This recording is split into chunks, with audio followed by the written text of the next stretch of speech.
Hello, welcome to the Rethink Now Podcast. I am your host, Edward Lamb. Hey, it's our first interview episode. A few weeks ago, when I was allowed to, I went off to Heswall, which isn't too far from where I live here on the Wirral, to speak to Sammy, who runs an independent retail shop called The Barn, just off the high street. The Barn is a beautiful old building that has had to adapt many times over the last, decades, centuries, and it's going to have to continue to keep evolving. Obviously at the moment we're in a bit of a crazy situation. Businesses of all kinds are struggling, but I am really hopeful and quite excited about the future of our local high streets. I'll explain why, and Sammy will explain why during the episode. Be sure to check out Sammy's website and social media channels after you've listened. I hope you enjoy the episode. Sammy, how are you doing? I'm good, thanks Ed. Thanks for having me down today. Pleasure. To your beautiful shop, The Barn. We're going to get onto this place shortly. We're going to tell your story a little bit first, from how you became, from the world of law and the legal whole side of things to this. But we'll rattle through that a little bit. But go on, tell us your story. How come you ended up here, and what have you been up to in the last 10, 15 years or so?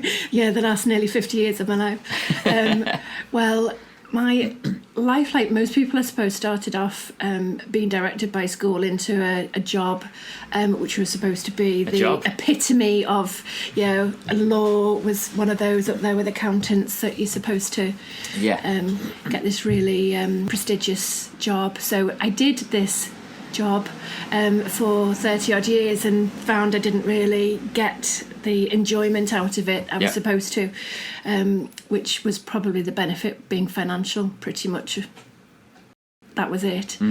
And having had craft tendencies, let's say, throughout that period, and probably suppressed them, I then ventured into trying to find something that did feed my soul and sort of made me want to get out of bed in the morning. And ventured into the world of magazines for a little while. Co-owned a magazine called Living Wirral, which I loved. Put me in touch with lots of independent makers and sellers and artistic people. Exposed you to this whole other world. Exactly, and I loved it. Yeah. So that was the thing that excited me, got me going. Love the people and their passion. And I'd lacked that for so long. So I was quite drawn to this eclectic group of individuals. So from there, I then weirdly went into being a personal estate agent. Yeah, a little bit of a tangent again, but go on. I think primarily because the magazine needed an investment, and at that stage my co-editor wasn't in a position health-wise to do that next leap. We did great things with the magazine, but it needed to reach its next level of investment and get a sales team on board and things. So that was fine. I loved my time with it, and it was just time for me to make an exit. So estate agency, but it was a small company, Homeshore, Liverpool-based company, who are franchising out to people. So I love that. In fact, I think I knew those guys from my old life of business networking Nick and stuff. Stott, Okay, cool. That's right. So they're great, young, forward-thinking guys. So I really liked what they were up to, and so I franchised and sold some Wirral-based properties, using sort of an American model of open house staging, and I loved the staging probably more than the selling of the house. We put in place candles and hampers using local business. So we're using the contacts I'd got in the magazine world probably to provide a gift hamper to welcome the new purchaser into their home, and then the candle, staging the house with nicely scented candles. But I've always been drawn to that. That was always sense. Yeah, but then candles became a bit of a theme, more specifically. Is that right? And there are some candles over your shoulder now. Yeah, I don't absolutely. know how many candles there are around me there's too many, and there's probably about 20 under the counter. But I think it's probably part of my passion for being outside and camping and having a log fire burning, and it's that whole ambience and what a scent can create. So I found quite quickly that I was attracted to that. That was my passion. So I had a dabble at making them, and from there, as an obsessive compulsive personality, it just took over my life. So to the point where I literally abandoned all of the other profitable areas of my life into the candle business. Who needs to make money, hey? Who needs to feed themselves? Yeah. It's overrated, isn't it? Oh, absolutely. You can survive on very little.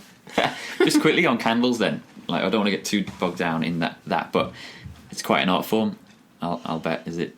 It is more than you realise, which is why I love teaching it. So I think everyone can be a home hobbyist. Anyone can have a go. But I think if you want to get to the point where you're going to be a serious hobbyist and get consistently good results, then there's quite a lot of technical know-how. So that's the bit that I really love, the reason why I would do the workshops and teach other people, which some people find a little bit unusual, that I want to impart everything I've learned. But it's taken me the best part of a decade to get to this point, and with a lot of financial outlay and mistakes. So I would sooner equip people with the knowledge that I've learned and set them up for a little side hobby. There is, I'm in this kind of world of climate change stuff, and I teach climate change and like carbon budgeting. So I know that instinctively burning stuff isn't good. But then we've got a fire going here. I've got a wood burner at home as well. There's something about fire, isn't there, and a naked flame that just is quite primeval. And I mean, it's better than TV. It's literally, I get some customers say they want a candle without scent because their partners doesn't like the scent, but they love the look of a flickering flame. And it does create that warm, cosy effect. And we play with wood wicks and ribbon wicks and all sorts to create different effects. So it's a passion for me, and I think you can make it eco-friendly insofar as I saw some bleached cotton wicks use soy or coconut blends, no additives. Mm-hmm. We offer refill options, so I think you can play with your product and have it with an eco angle. Yeah. Paraffin is obviously not biodegradable, so that's not something that features in my product lines. But cool.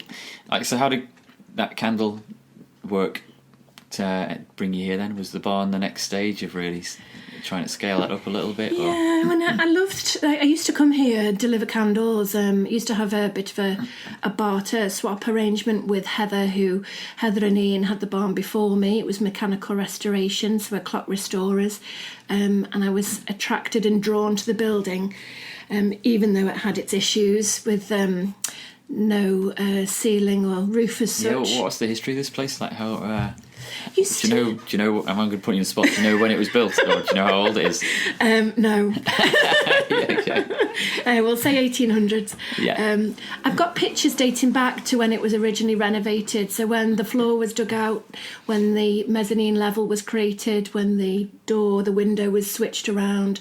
So it's been loved, and it's been constantly tweaked and changed and updated, I think, as each new person has took ownership of it. But I was keen to keep it sympathetic in its restoration, so a lot of the stuff that's been added to it is reclaimed timber, offcuts of flooring. I've kept some of the benches that were here before, just to try and keep its identity as to what it was previously. We'll come on to talking about how the pandemic has hit your shop and lots of others maybe, but what was the plan for the barn before the virus just wiped everything or a lot of ideas out? What's the pitch for this place? We were heavily involved in workshops, and that was just fantastic. Locally, I think there's a definite drive towards crafting as a means of mental well-being. So locally we had every workshop from weaving and macrame to obviously myself with candles and ceramics and everything in between. So we were very vibrant with workshops. When pandemic hit, it obviously impacted us in terms of the gift shop, where we sell our locally made gifts from local artisans, but workshops particularly just ground to a complete halt. So one of our plans was to open an eco coffee shop. So it's still on the agenda, Ed. I hope it will still transpire. People are going to need tea and coffee, aren't they? Exactly. Forever. Forever and ever. Yeah. And I pretty much don't function without my coffee, so I have to front load my day. And I have become a bit of a coffee snob, so we do source locally roasted coffee, and it's just, it's worlds apart from anything I've ever tasted. I need to get into that because I'm a coffee guy, but I'm like, I don't know much about the ins and outs of a good coffee and just a cheap instant coffee. So I would love to learn that, actually. So maybe. Yeah. Well, we're going to do some coffee barista. Workshops. That's it. We're going to do some barista training. One of the suppliers was Neighbourhood Coffee, the roasters in Liverpool. So they were offering barista sessions, training sessions to teach people about the coffee beans, the roasting process, and how to make a great cuppa. So that's definitely part of the future plans. Yeah, but which is on hold a little bit. But I mean, so you've got the workshop upstairs. We're sitting down in the gift shop. In the gift shop area, which it's Thursday, so you closed. What's your opening hours? And at the moment, we've done a phased reopening. So a Thursday, Friday, Saturday opening at the minute, 10 till 4. We did moot opening on Wednesday from October, but with the latest measures, local lockdown measures, footfall has been affected badly. So I would say we're going to put that on hold and see how November pans out to see whether or not we can start reopening on the Wednesday as well. Right. But yeah, we've brought in bakery, we've brought in organic veg from Dale Farm. We're diversifying into those sorts of deli-themed products, hoping to bring in more things like chutneys and jam, locally pressed apple juice. We've got that coming in. We've got eggs from Crossley Farm in West Kirby. So yeah, we're definitely building up the foyer to be more those types of deli-based products. Yeah, you've had to be quite nimble and fast thinking in the last 6 months or so, I take it. But was that, you're a small-ish business at the moment, so you've always been able to be nimble anyway? Yeah. I mean, it's the joy, isn't it, of being sort of your own boss, and a decision I want to make today will be implemented tomorrow. So I'm quite lucky in that way. I can be flexible. I'm not bound by the hierarchy as I would have been in my previous law days. I don't need to go through 10 partners to get a decision passed. It's just me, myself and I. So that is attractive, and it does mean that I can implement things like the locally baked goods and the organic veg, and it's been really well received locally, so I'm fortunate there. Yeah, so and you're not on the main strip in Heswall, which is Telegraph Road. You're just the next street away. Exactly. Which between there and, is it Aldi across the way? Yeah, that's it. So we're on the same road as the Johnny Pie and round the corner from the post office. So we're not on the main drag. I did make a bit of a quip on Facebook that we're like the not on the high street for locals, because we're literally not on the high street. And we do sell alternative gifts and goods. But that's probably sums us up quite nicely. And it was a customer that said that when they came in shopping here, and they said, "You're like not on the high street," literally. So, not on the high street. Yeah, so I love that. So yeah, we do need the support of our high street neighbours, and places like Lingham's and other outlets on the high street have been huge supporters. We've got Blind Pig, Tell Island, loads of places, Revitalizer, who will push and promote us to make their customers aware of our presence. So there's a base, like the basis of a good community vibe going on. Yeah, absolutely. And I love the fact that we can link in with even down to Whitmore and White and Stones, and then there's Paradox. So we've got a little community of businesses who all look out and help each other and try and refer footfall where we can. Cool. Well, we'll talk more later on about kind of the future of high streets and places like this right across the UK. Maybe we'll be able to figure it out for everyone, who knows. But you've got quite a strong environmental angle. I'm sensing and picking up in what I'm seeing. So where does that come from? I think as you mature and get old, you naturally take more notice of what's happening. And I think in the last few years, there's been very noticeable changes that you can't help but be aware of. So having explored some of those topics, it felt that in my position of having an outlet, that the people that we can chat to and who walk through the door it's definitely a theme that runs through us here, and chatting to customers and trying to show them there's an alternative to single-use plastic. There is other options. We use bamboo toilet paper, if I can get the words out. Yeah. Eco-friendly cleaning products. We make our own firelighters. Now, there's quite a few things that you can implement, small changes. So we have got a little eco-friendly section in the gift shop at the barn to try and show people that if they want to swap out an item for a compostable cloth or a beeswax wrap, then they've got the option to try that instead of cling and the usual nasties that we're used to. And it's a tough one. Yep. Because some of those products are really good. So it's hard to swap out a single-use plastic that actually a reason why, does a good job. People will just get, well, even me included, I'm trying to do my best too, but our bin every week at home has quite a lot of plastic that goes straight in there that ends up who knows where. I dread to think. In fact, I do know where, because in fact all the green bin waste, non-recyclable, gets burnt on the Wirral. In fact, Merseyside, it gets put on a train and sent off to Teesside, somewhere in Middlesbrough, and burnt, and then that is used to generate a bit of electricity. So I'm still not 100% sure how good that is or not. Obviously, less waste is what we all need to be aiming for, isn't it? Yeah, absolutely. The refuse, first one of the R's, isn't it? But we're fortunate with our business waste, actually. It's B&M Waste Management, and they recycle. I mean, the stats on it are great. Something like 90% of our waste is recycled, and they've got an educational plant there as well. So they invite schools in to have a look around to see what they're doing. So is that the good place over in Liverpool? What's it called? Gilmoss, or is that? I think it's over in Wirral still. Right. I think it's in Bromborough. Okay, sorry.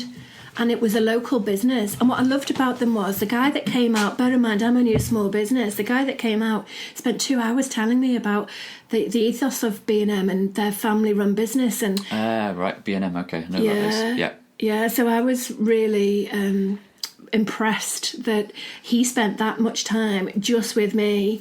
And so that was a no-brainer. So I feel a comfort attached to that those guys are taking care of our waste. They sound like someone I need to go and speak to for this podcast. You do, yeah. Because I have been to the big waste recycling facility in Gilmoss in Liverpool, where all the grey bin, all the recycling stuff in the world ends up there and gets processed, and it's an amazing setup, actually. Yeah. So I need to go back there and speak to them and so people are aware of what's going on. And we've got a lot of work to do, but it's fascinating. It is. We've got to give a mention now to Planet Heswall, haven't we? Because there is a little eco organisation in Heswall which is helping to push the whole eco angle. So should we talk about them for a little bit? Yeah, I mean, Naomi and Nick came into the barn and they were big supporters, and they loved what we were doing here because it was a little bit alternative. So they mentioned to me about this group, and so it wasn't a tough decision to meet them. Everyone in it is pro environment and lovely just to hang out with, to be honest. So we've got ideas. We met at Dale Farm, we did some brainstorming sessions, we did some plotting and planning, just getting people's ideas and trying to collate them into some sort of coherent pathway to see whether we could then implement some projects on the back of them.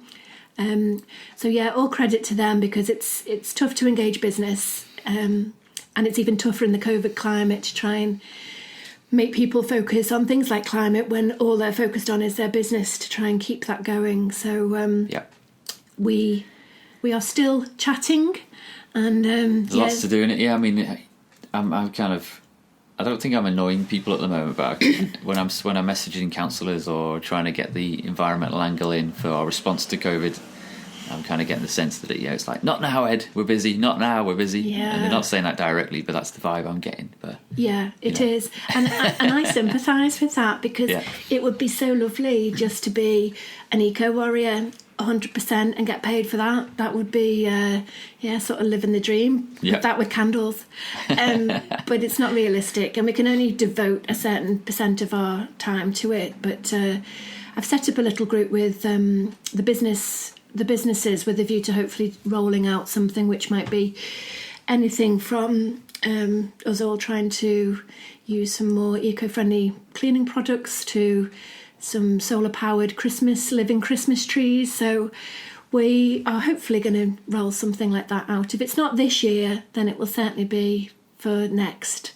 So, yeah, watch this space. That's cool, because, I mean, we'll talk now about the pandemic and how it's kind of, COVID's hit you specifically and maybe other businesses in the area. But, like, from my point of view, if we're looking for signs from planet Earth that we're pushing things a bit too far, then a pandemic like this is one of them, because it's a direct readout. You know, these things don't just come out of nowhere. They happen because we explore and we go into areas of planet Earth that we shouldn't really be messing around in. Absolutely. She's gone back off, hasn't she? Get your hands off. I know. So it's a very direct message from planet Earth that, you know, sort yourselves out, guys. So yeah, it's been how have the last 6 months been for you and for this place, for the barn? Yeah, it's been a complete switch from a really busy, vibrant, workshop heavy, great customer base. The locals have really embraced us and supported us, and we were lucky enough to get lots of support through lockdown, you know, from people asking us to do a private little shopping arrangement with them, to people just constantly sending me messages of encouragement just to say, it won't be forever, we will still be here for you, what can we do? Buying vouchers, leaving me positive reviews, things that cost no money at all. So I feel very humbled and lucky that we've got that sort of support locally. But in terms of financial impact, it's been really difficult. And speaking to my fellow businesses, I wonder who's going to come out of at the other end at this stage. Well, I mean, we're recording this now in early October, so like this is where it's going to get real, isn't it? I think over this winter period, without freaking people out too much, it's going to be quite a rocky 6 months or so, isn't it? I think as long as we accept that that's how it's going to be. I mean, every business, particularly the small ones, so, you know, my fellow cafe, the Blind Pig, during lockdown we all had to adapt in some way. So they were offering things like cocktail deliveries, Telders, food prep for people, healthy food.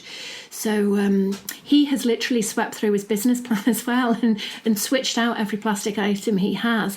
Bar one, I think he said, I'm still looking for a solution for it. But he swapped everything out. He's created a Zen-like garden. And so I think we can focus our efforts positively during this time. So there are things we can do, but we can't create footfall and income when it's not to be had. So it's just keeping yourself busy and hoping that we can ride out the storm. Yeah, there's a YouTube video which I'll try and link to remember to link to in the notes and the description under this. But it's by a chap called James Howard Kunstler, who's still alive and well and does his own podcast. Actually, it's a 2005 TED talk he gives, where he talks about all sorts, kind of linking architecture and how we've designed our places with what's coming down the line, like as in what we're living through right now. And the summary that he still uses is that be prepared to live locally in the future.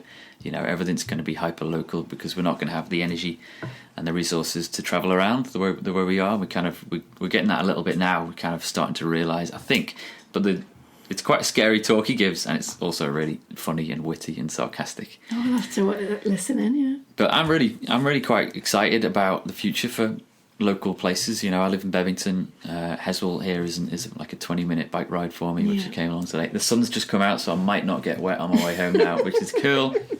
Yeah. But if we make the right decisions in the next 2, 3, 5 years, places like this can really thrive. It's going to mean the sacrifice or the end of Cheshire Oaks and Bromber Retail Park, which I'm not too disappointed about.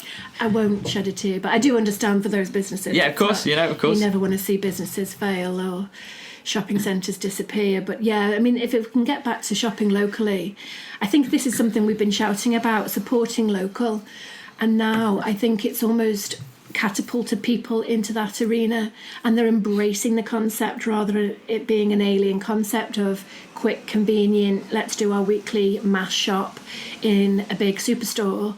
they are actually now finding that perhaps if they've had some freed up time through working from home, it saved them a couple of hours of travel time a week. So perhaps they could then spend that time walking to their local shops, their butcher, their grocer, and getting their veg, which will be freshly pulled from the ground. It's all about feeding local businesses and communities. So I think my impression from people coming in here has certainly been positive towards the local support. Well, it's something, people instinctively, when asked, would you like to shop locally, would you like to see a greengrocers and a butchers and that type of shops on your high street, people always will say yes, and then even I will still get it in the car every now and again and go to Asda and just load up the boot with all sorts of stuff that's been shipped from who knows where. Yeah. So this is what I mean about how the virus has kind of forced us into doing these things, which, yeah, they're nice, but they're also going to be essential going forward. So yeah, hopefully a lot of businesses like yours can weather the storm in the next 6 months, a year. Well, I see a lot of that message on Facebook. People that have done delivery services during lockdown, there's a big cry out for those individuals who supported that business during lockdown to continue that trend, so that if they've employed additional staff to cope with that increased uptake, whether it be the butchers or the bakers or the candlestick makers, that they can actually continue to support that and not convert back to a previous habit. So hopefully that trend will stay and increase. And yeah, do you think there's an awareness locally here of the changes that are needed environmentally, or where along the road, without naming names, do you think we are on Wirral in general? Well, I think we have a long way to go. Traffic, particularly around here, is a major bugbear, and I think people sort of flounder as to what the right answer is, because Telegraph Road is such a difficult road to traverse, so you tend to find that people drive through it or navigate around the back streets to get through Heswall, rather than it being a place where they want to stay and linger. So definitely, if we can show them a vision as to how Heswall could look if we were able to tackle the traffic issue, and I'm no expert in that, but I'm sure there are options out there. There are, this is my kind of area of not expertise to say, but obsession almost. And I do think, about Heswall in particular, because that main road, Telegraph Road, it doesn't just link to nowhere, it takes people onto West Kirby, doesn't it? And so it's not the type of road that you can necessarily close to through traffic or pedestrianise, because there's always going to be a lot of people moving along it in one way or another. There might not even be space for cycling infrastructure on it along it, because it's an old street that's been kind of had a lot of traffic forced down. That's the type of stuff I'm obsessed with. But like I say, like Planet Earth will show us the way in the next 5-10 years. So it'd be good to have that vision, wouldn't it, of what it can be and what Absolutely. And I had a great chat with Naomi from Planet Heswall and Steve from the Heswall Society yesterday. We had a Zoom call, and it was interesting to get their take on it and how they're trying to create green spaces or preserve green spaces, prevent planning on green belt area, use brown belt, plant trees. So if a tree's been removed, I think the local council should be planting 2 by way of replacement. So they're a good means of keeping the town on track and keeping the council, answerable for some of the measures that they should be implementing. So that was a useful chat, and lots has come out of that. So us working together, these little groups, if we can try and network and link in with each other, find out what each other are doing, and see whether there's definitely is like-minded outlook. I don't want to use that word that begins with an S and ends in a Y called synergy, but there definitely is crossover in our outlook and what we're trying to achieve. So that was a great chat yesterday.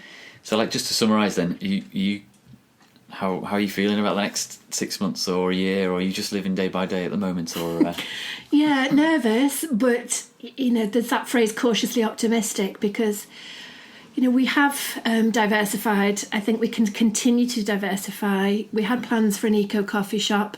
I am still super keen to get that off the ground. And I think there's definitely demand, and our customers have been lovely when we've mooted the option with them. They want to see it, so we're going to offer it because they want it. So yeah, if we all work together as a community of businesses and individuals, I'm sure we'll come out the other side stronger and better and more local orientated. Cool. That would be my wish. All right, thanks for your time today. Thanks, Ed. I'll stick all the links down below, and I'll see you soon. Cheers, Sammy. Thank you. Ta-da. Bye now. And there it is. Sammy, thanks again so much for having me down. Really good to talk to you. thebarnworld.co.uk is the website. If you live locally, you've got to go along and check it out. Loads of good stuff going on there. I'm just about to add this podcast to iTunes, Spotify, all the major podcast directories, so look us up on there if you can and subscribe. We've got some interviews coming up shortly too, as well as the usual chit-chat stuff from myself and Tanya. If there's anything you would like us to discuss or you think we need to be more aware of, do get in touch via the website rethinknow.uk and I'll stick it on the list. In the meantime, take care everyone. Cheers.